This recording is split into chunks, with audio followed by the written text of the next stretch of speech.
বাপ কাটিছিল। এত বড় গান আমার বাবা কাটে? হ্যাঁ, তোর বাপ কাটিছিল। আমার বাপ কাটেছিল তো এই এত মাটি ফেলেছিল কারণে।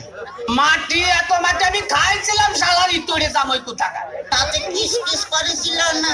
দেখ যদি আর একটা কথা কইছিস তো তোর মুখ আমি সুতো দিয়ে সেলাই করে দিতে পারবো কিন্তু বলে দিল না। তাহলে আমি শ্বশুর বাড়ি যাই গোস্ত চাপা খাবো না কেন মাটি? এত পান্তা আমার জ্বালাতে জ্বালাতে আসছে তাতে আমার সহ্য হচ্ছে না, তুই বুঝতে পারতেছিস কি? আর শোন, তোর এই শাশুড়ি আর তুই এখানে বস এখানে যা এদিকে লাগা। বাবা পিছনে নাচছে তো, আরে মজা। শ্বশুর বাজার কি বিয়ে করেছেন? দেখ তো কথার দম, হ্যাঁ? বিয়ে করেছি কিনা? বিয়ে না করে তোরটা আসলো কোন দিয়ে? আমার ইতরে কত টাকা? আপনার কোনো ছেলে ফেলে হয় নাই শ্বশুর বাজার? কপাল আমার কপাল, আমার যাবই কই আমার ছেলে পেলে হয়েছে কিনা কম তো দেখি আমি কম দেখি চাই। কেন তোর বাড়িয়ে অত গুঁড়ো করে দেবো কিন্তু একেবারে দেখেছিস? শ্বশুর বাড়ি যাই গোস্ত চাপা খাবো নাকি? গোস্ত চাপা খাবার কি করে?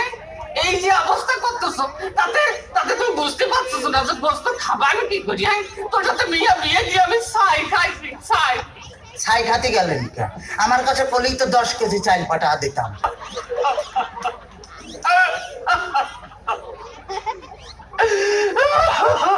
কাঁদতেছেন শ্বশুর বাজার?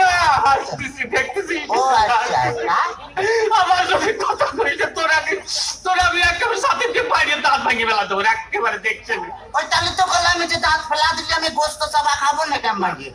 তোর দোহাই লাগে, তোর দোহাই লাগে। আর কথা কইলে তোর দুইটা বাপে ধরি, তোর দুইটা পায়ে ধরি, আর কথা কইস না।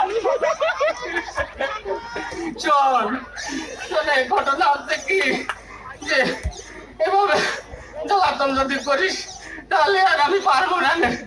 আমি 68,000 গ্রামে মেয়ের বাপকে বলবো, যোগো মেয়ের বাপরা